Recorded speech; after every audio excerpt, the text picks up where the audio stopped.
Control rarely begins with force. It begins with access. Access looks harmless at first. A door opens. A ride is offered. An opportunity appears that feels lucky, not dangerous. What the Epstein file shows, again and again, is that control did not start with threats or violence. It started with permission.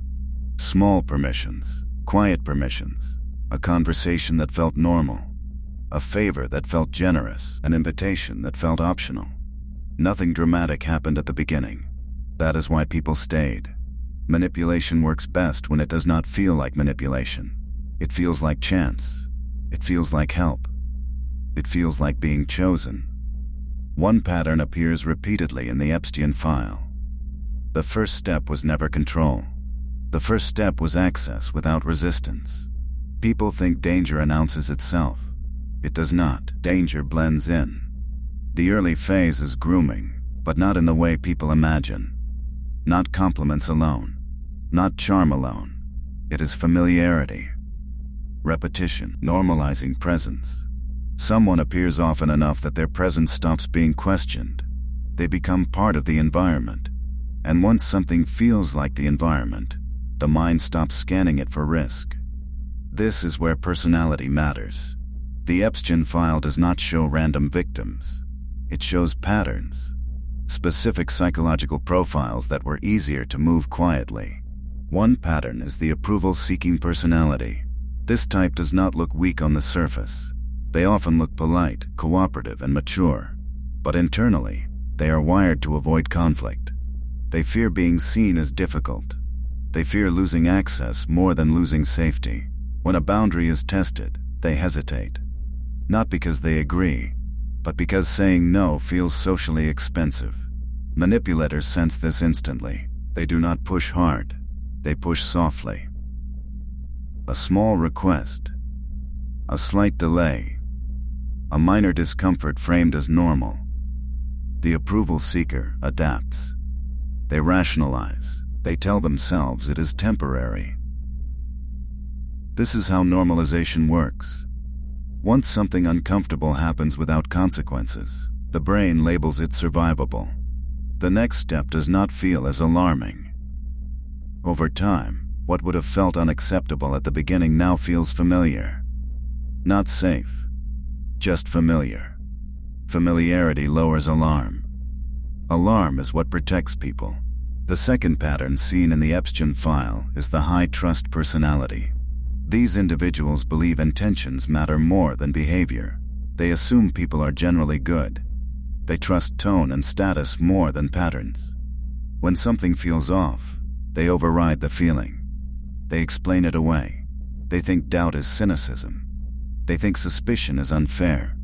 This makes them vulnerable to authority borrowing. Authority borrowing is when someone wraps themselves in power they did not earn personally. Wealth, connections, reputation. The presence of authority creates psychological safety illusions. If this person were dangerous, they think someone would have stopped them. This is false logic, but it feels comforting.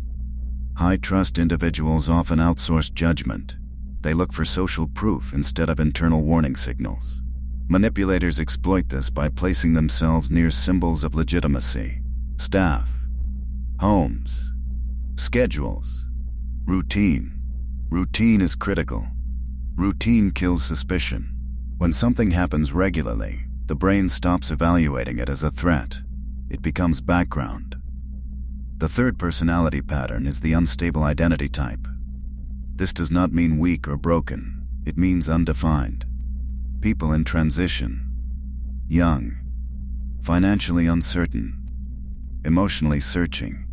They do not yet know what treatment they deserve. They are still forming boundaries through experience instead of conviction. This makes them vulnerable to reward-obligation loops. Reward-obligation works like this. A benefit is given early. Money, access, validation. The benefit feels unearned. That creates subtle guilt. Guilt creates compliance. The person feels they owe something, even if nothing was stated explicitly.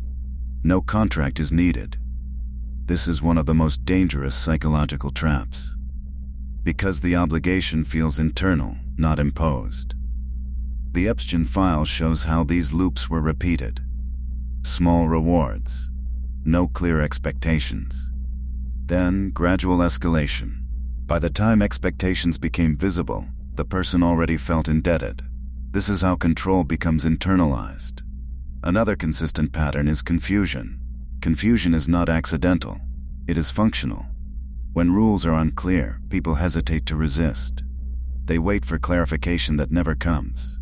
Ambiguity keeps people off balance. It prevents firm decisions. Manipulation thrives in gray zones.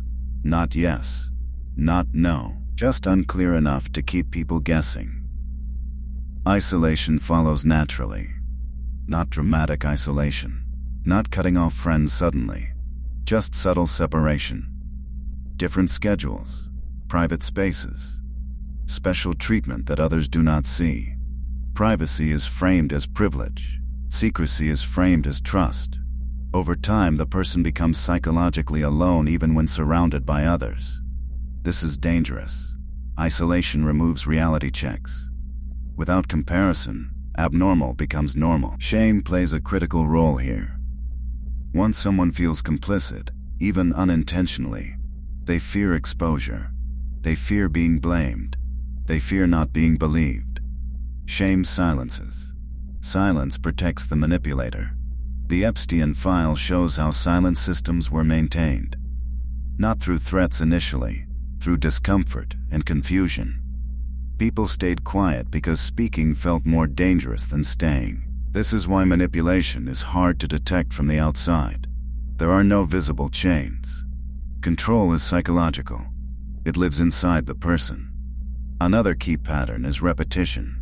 The same behaviors repeated calmly lose emotional impact. Shock fades. Resistance weakens. What would have triggered fear on day 1 feels routine by day 30. The brain adapts faster than people realize. This is not stupidity. It is survival wiring. The brain normalizes environments to reduce stress. Manipulators weaponize this function. One of the most important lessons from the Epstein file is this: manipulation does not require intelligence or charm at extreme levels. It requires patience. It requires understanding human avoidance of discomfort. People do not leave dangerous situations because leaving is socially, emotionally, and psychologically costly. Staying feels easier in the moment. This is why warning signs are missed. The warning signs are subtle, not dramatic. Access without clear purpose, rewards without boundaries, confusion without clarification, isolation disguised as privilege, authority used as reassurance, discomfort reframed as normal. If something requires you to override your instincts repeatedly, it is not safe. That is the rule people ignore. Your body notices before your mind does. Discomfort is information. Confusion is information. Manipulators train people to distrust these signals. They call it overthinking. They call it paranoia. They call it immaturity. This reverses responsibility. The person learns to doubt themselves instead of the situation. This is how control becomes complete without force. Protection begins early. It begins with clarity. Any situation that benefits from ambiguity benefits someone else more than you. Healthy environments tolerate questions. Manipulative environments discourage them subtly. Healthy people respect boundaries immediately. Manipulative people test them gradually. If access is offered without explanation, pause. If rewards come with no context, pause. If you feel pressure to stay silent to keep access, leave. Control depends on you staying quiet. Once you name the pattern internally, its power weakens. Manipulation collapses under awareness. This is why exposing these mechanisms matters. Not to sensationalize, not to scare, but to make invisible systems visible. The Epstein file is not just a record of crimes. It is a record of patterns. Patterns repeat because human psychology repeats. Understanding these patterns does not make you paranoid. It makes you informed. The most dangerous belief is that manipulation only happens to others. It happens quietly. It happens gradually. It happens where resistance feels inconvenient. The warning is simple and firm. If access comes before clarity, stop. If rewards create guilt, stop. If confusion replaces communication, stop. If isolation increases, stop. You do not owe anyone comfort at the cost of safety. Control feeds on silence. Awareness breaks it. Once you see the system, it cannot work the same way again.